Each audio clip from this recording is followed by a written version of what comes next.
আচমকা ফুরিয়ে গিয়েছে নেট কানেকশন, অথবা এমন জায়গায় আছেন যে কিছুতেই নেট পাওয়া যাচ্ছে না, এদিকে খুব জরুরি একটা মেল না পাঠালেই নয়, এমন পরিস্থিতিতে হয়তো অনেকেই পড়েছেন। এতদিনে মুশকিল আসান, গুগলের নয়া ফিচারে অফলাইনেই পাঠানো যাবে ইমেল। কিভাবে? আসুন শুনে নেওয়া যাক। ইমেল পরিষেবা দেওয়ার ক্ষেত্রে অত্যন্ত জনপ্রিয় জিমেল। বলা যায় দুনিয়ার গরিষ্ঠ সংখ্যক মানুষই ইমেল করার জন্য জিমেলকেই বেছে নেন। সেই পরিষেবাকে আরো ইউজার ফ্রেন্ডলি করার জন্য প্রায় যুগান্তকারী ফিচার আনলো গুগল, যার নাম দেওয়া হয়েছে জিমেল অফলাইন। ইন্টারনেট কানেকশন না থাকলেও এবার তাই মেল খোঁজা, উত্তর দেওয়ার মতো জরুরি কাজগুলো করা যাবে। আর তার জন্য কয়েকটা কাজ আপনাকে এখনই করে ফেলতে হবে। কি সেগুলো? 1. প্রথমেই মাথায় রাখুন আপনার ডেস্কটপে যেন ক্রোম ব্রাউজারটি থাকে, তবেই আপনি এই ফিচারটির সুবিধা পাবেন, অন্যথায় নয়। 2. এবার আপনার মেল লগ ইন করে ঢুকে পড়ুন ইনবক্সে, খুঁজে নিন সেটিংস অপশন। এর চিহ্ন হলো কগউইল বাটন, যা দেখে সহজেই চিনতে পারবেন। 3. এই বাটনে ক্লিক করলে সি অল সেটিংস অপশনটি দেখতে পাবেন, এখানে ক্লিক করুন। 4. এরপরই আপনি দেখতে পাবেন অফলাইন ট্যাব। 5.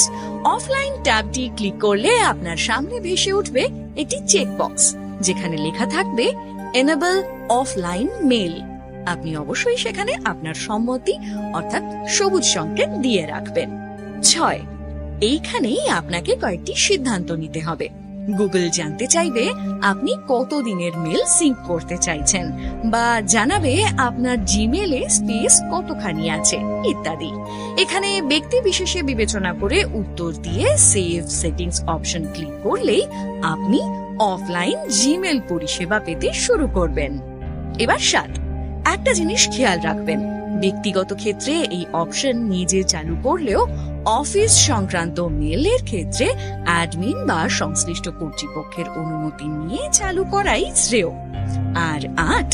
অফলাইন অবস্থায় মেল ব্যবহার করার জন্য আপনি ক্রোমে বুকমার্ক করে রাখুন mail.gmail.com। আবার যদি কখনো মনে হয় যে এই ফিচার দরকার নেই, তাহলে তা আনইনস্টলও করে দিতে পারেন।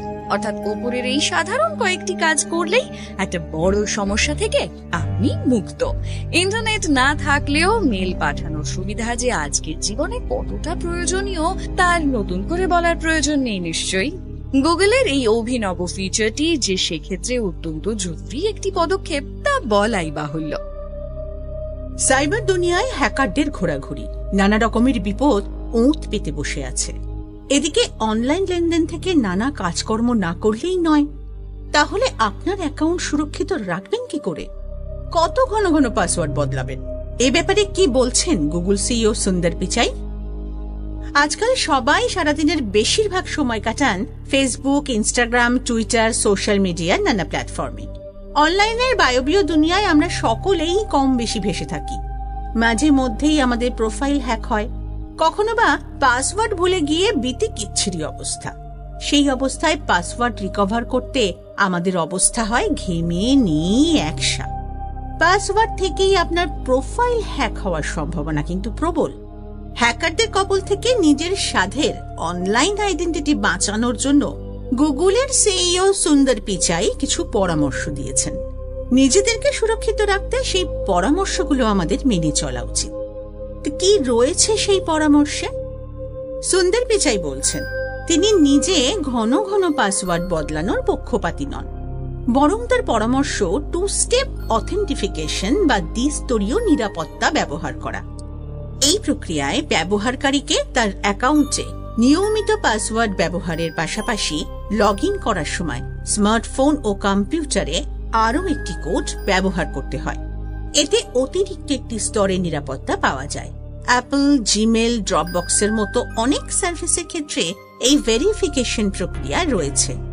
নতুন কোনো যন্ত্রে যখনই লগ ইন করতে যাবেন তখন পাসওয়ার্ড দেওয়ার পর চাওয়া হয় একটি গোপন কোড। এটি আপনার রেজিস্টার্ড মোবাইল নাম্বারে পৌঁছয় একটি নির্দিষ্ট সময়ের মধ্যেই। যদি হ্যাকার আপনার সোশ্যাল মিডিয়া বা অন্য কোনো প্ল্যাটফর্মের পাসওয়ার্ড জেনেও থাকেন, যতক্ষণ না আপনার মোবাইল ক্লোন হচ্ছে এই 2 স্টেপ ভেরিফিকেশনের কোড জানতে পারছেন ততক্ষণ অ্যাকাউন্ট হ্যাক করতে পারবে না। গুগলের সিইও সুন্দর পিচাইয়ের মতে ঘন ঘন পাসওয়ার্ড বদলের থেকে এই পদ্ধতিতেই সুরক্ষা বেশি। পাশাপাশি এর সঙ্গেই পাসওয়ার্ড নিয়ে কয়েকটা সাধারণ কথা আমরা অবশ্যই মনে রাখতে পারি। যেমন পাসওয়ার্ড মনে রাখার জন্য অনেকেই দিয়ে দেন সোজা পাসওয়ার্ড, যেমন ধরুন তার মোবাইল নাম্বার, জন্মদিন, তাদের বা তাদের খুব কাছের কারোর নাম। এইসব ক্ষেত্রে পাসওয়ার্ড হ্যাক হওয়ার ভয় বা সম্ভাবনা সব থেকে বেশি।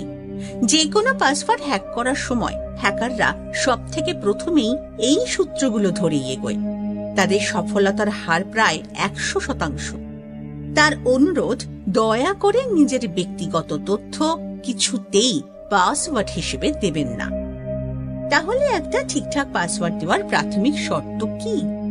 পাসওয়ার্ডে থাকে অন্তত 8টি ক্যারেক্টার। এইসব ক্ষেত্রে ছোট ও বড় লেটার ব্যবহার করুন। অন্তত একটা সিম্বল এবং নাম্বার যোগ করুন। অক্ষর, চিহ্ন, সংখ্যা মিলিয়ে পাসওয়ার্ডটিকে বানিয়ে তুলুন বেশ জটিল করে। পাসওয়ার্ড ভুলে যাওয়া এড়াতে অন্য কোথাও লিখে রাখুন। নিজের হোয়াটসঅ্যাপ বা ইমেলে নিজের পাসওয়ার্ড সেভ করে রাখবেন না। আপনার মোবাইল হারালে বা চুরি গেলে বা হ্যাকাররা যদি আপনার হোয়াটসঅ্যাপ বা ইমেল ক্লোন করে, সেখান থেকে অনায়াসে পাসওয়ার্ড পেয়ে যাবে। অনেক সময়ই নানা জায়গায় কাজের প্রয়োজনে হোয়াটসঅ্যাপ বা ইমেল লগ ইন করতে হয়। অনেকেই লগ আউট করতে ভুলে যান। এই সব জায়গা থেকে আপনার পাসওয়ার্ড অন্যের হাতে চলে যাওয়া খুব সহজ। এছাড়াও মাস 2-3 অথবা অন্তত 6 মাসে একবার বদল করুন পাসওয়ার্ড।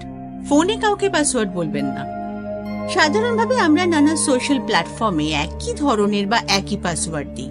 ধরুন ফেসবুক বা ইনস্টাগ্রামে আপনার পাসওয়ার্ড একই, বা একই ইমেল আইডি দিয়ে একাধিক সোশ্যাল মিডিয়ায় অ্যাকাউন্ট খুলেছেন। সেক্ষেত্রে অসুবিধে এবং নিরাপত্তাহীনতা বাড়ে। সাধারণত আলাদা আলাদা সোশ্যাল মিডিয়ায় অ্যাকাউন্ট খোলার জন্য আলাদা আলাদা ইমেল আইডি ব্যবহার করুন। এইসব ক্ষেত্রে আপনার লিঙ্কড অ্যাকাউন্টগুলি একই সঙ্গে হ্যাক হওয়ার সম্ভাবনা বাড়ে। কিছুতেই সব জায়গায় কমন পাসওয়ার্ড দেবেন না। অতএব অনলাইনে নিজেকে সুরক্ষিত রাখার গোড়ার কথা হলো সতর্ক থাকতে হবে নিজেকেই। Gmail has introduced an offline mode for everyone. It's the need for the internet to read, respond, and search for Gmail messages. Gmail is linked with your school or work account. The admin will need to change the settings. Now here's how to turn on Gmail offline mode as Google explained.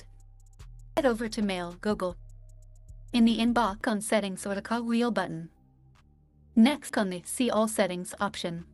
Click on the Offline tab. You will then need on the Enable Offline Mail checkbox. Gmail will now show new settings. You can select the emails you want to sync with your Gmail.